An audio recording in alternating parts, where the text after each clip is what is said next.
Hello ভাই সুষমাতে সবাইকে অনেক অনেক স্বাগত জানাই। ছোট থেকে ইচ্ছে ছিল একটু আলাদা কিছু করার। ইঞ্জিনিয়ার, পুলিশ, সরকারি চাকরি করতে একদমই আমি চাই। তবে 2025-এ দাঁড়িয়ে এটা ভাবাও একটু হাস্যকর, তাই সবকিছু ভেবে আমি ঠিক করি যে না, চলো কিছু যদি করতে হয় এই ইউটিউব ভিডিওটাই করব, যেটা আমার করতে অনেকটাই ভালো লাগে।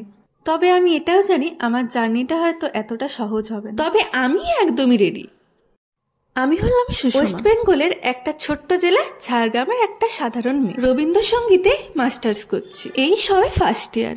সোম থেকে শুক্র বেশিরভাগ টাইমটাই কলেজেই কেটে যায়, আর বন্ধু সেরকম একটা নেই। আসলে আমি নিজের মতোই থাকতে বেশি ভালোবাসি, গান করতে, ছবি আঁকতে, ভিডিও করতে ভীষণ ভালোবাসি। তাই তো বেশ কিছু ভাবনা চিন্তার পরে আমি ডিসাইড করলাম এই ভিডিওই আমি করব। তোমরা সবাই আমার সাথে থাকলে আমরা একসাথে গড়ে তুলতে পারি একটা সুন্দর পজিটিভ কমিউনিটি। কি তোমরা আমার পাশে থাকবে তো? না না, না বললে কিন্তু একদমই শুনবো না। বলার তো কোনো কারণই নেই, তাই না? তাই যদি আমার ভাইব তোমাদের ভালো লেগে থাকে তাহলে কি করতে হবে? সাবস্ক্রাইব করতে হবে তো নাকি? সাবস্ক্রাইব করে দিলেই আমার সুন্দর সুন্দর ভিডিওগুলোর নোটিফিকেশন তোমাদের কাছে চলে যাবে। আমার এই ভিডিওটা যদি ভালো লেগে থাকে তাহলে একটা লাইক করে দেবে। আজকের মতো টাটা, দেখা হচ্ছে পরের একটা সুন্দর ইন্টারেস্টিং ভিডিও নিয়ে।